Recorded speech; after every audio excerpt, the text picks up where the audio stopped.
പറഞ്ഞാൽ മതി. സ്കൂളിലെ മത്സരമൊക്കെ പോവാൻ ആഗ്രഹമുണ്ട്. ആണോ? അസ്സലാമു അലൈക്കും വറഹ്മത്തുള്ളാഹി. ഫിറോസ് കുന്നംപറമ്പിലാണ്. ഈ വീഡിയോ കണ്ടു നിൽക്കാനുള്ള ശക്തി നിങ്ങൾക്കുണ്ടോ എന്ന് എനിക്കറിയില്ല. പക്ഷേ 9 വയസ്സുകാരിയായ ഇഷ ഫാത്തിമ എന്ന് പറയുന്ന ഈ പൊന്നുമോളെ ജീവിതത്തിലേക്ക് തിരിച്ചു കൊണ്ടുവരണമെങ്കിൽ നിങ്ങൾ ഓരോരുത്തരുടെയും സഹായം വേണം.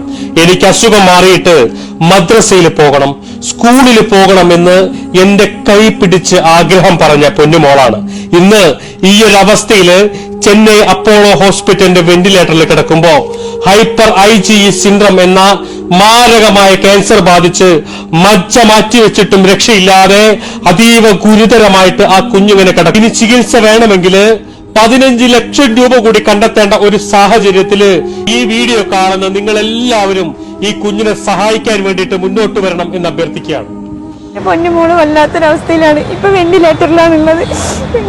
നിങ്ങളല്ലാതെ വേറെ ആരുമില്ല സഹായിക്കാൻ. എന്റെ പൊന്നുമോള് ഒരു തവണ കൂടി ഞങ്ങളെ സഹായിക്കണം. ഞങ്ങൾക്ക് നിങ്ങളല്ലാതെ വേറെ ആരുമില്ല. ഞാനിപ്പോ ഉള്ളത് ചെന്നൈ അപ്പോളോ ഹോസ്പിറ്റലിലാണ്. മലപ്പുറം ജില്ലയിലെ താനൂരുള്ള ഇഷ ഫാത്തിമ എന്ന് പറയുന്ന 9 വയസ്സുകാരിയായിട്ടുള്ള ആ പൊന്നുമോള് നിങ്ങളുടെ കാരുണ്യം കാത്ത് അപ്പോളോ ഹോസ്പിറ്റലിലെ വെന്റിലേറ്ററിൽ കിടക്കുക. ഈ വീഡിയോ കാണുന്ന എല്ലാവരും ആ കുഞ്ഞിന്റെ ജീവൻ രക്ഷിക്കാൻ വേണ്ടിയിട്ട് ഞങ്ങളുടെ കൂടെ നിൽക്കണം. ഒരു നിവൃത്തിയില്ലാത്തത് കൊണ്ടാണ് ഈ കുടുംബവുമായിട്ട് നിങ്ങളുടെ മുന്നിൽ ഞങ്ങൾ വന്ന് കൈനീട്ടുന്നത്. ദയവ് ചെയ്തിട്ട് ആ കുഞ്ഞിന്റെ ജീവൻ രക്ഷിക്കാൻ വേണ്ടിയിട്ട്, ആ കുട്ടിയുടെ ചികിത്സയ്ക്ക് വേണ്ടിയിട്ട് ഇനിയും 15 ലക്ഷം രൂപയോളം കണ്ടെത്താൻ വേണ്ടിയിട്ട് നിങ്ങൾ എല്ലാവരും സഹായിക്കണമെന്ന് അഭ്യർത്ഥിക്കുകയാണ്. ഈ വീഡിയോ നിങ്ങളുടെ ഫ്രണ്ട്സ്, ഫാമിലി ഗ്രൂപ്പുകളിലേക്കൊക്കെ ഒന്ന് ഷെയർ ചെയ്തിട്ട് എത്രയും പെട്ടെന്ന് ആ കുഞ്ഞിന്റെ ജീവൻ രക്ഷിക്കാൻ വേണ്ടിയിട്ട് നിങ്ങൾ എല്ലാവരും ഞങ്ങളുടെ കൂടെ നിൽക്കണം. പ്രിയരെ, ഞാൻ PP ഷംസുദ്ദീൻ, താനൂർ നഗരസഭാ ചെയർമാനാണ്. ഇപ്പോൾ നിൽക്കുന്നത് താനൂരിലെ പനങ്ങാട്ടൂർ സ്വദേശത്താണ്.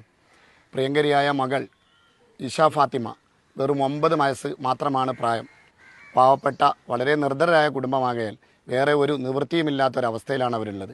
ഈ വീഡിയോ കാണുന്ന മുഴുവൻ സഹോദരന്മാരും, പ്രിയപ്പെട്ടവരെ, നിങ്ങളുടെ അകമഴിഞ്ഞ പിന്തുണയും സഹായവും ഉണ്ടെങ്കിൽ മാത്രമേ നമുക്ക് നമ്മുടെ പൊന്നുമോളുടെ ജീവൻ രക്ഷിച്ചെടുക്കാൻ കഴിയുകയുള്ളൂ. എല്ലാവരുടെയും പൂർണ്ണമായ സഹായ സഹകരണങ്ങൾ പ്രതീക്ഷിക്കുകയാണ് പ്രിയരെ.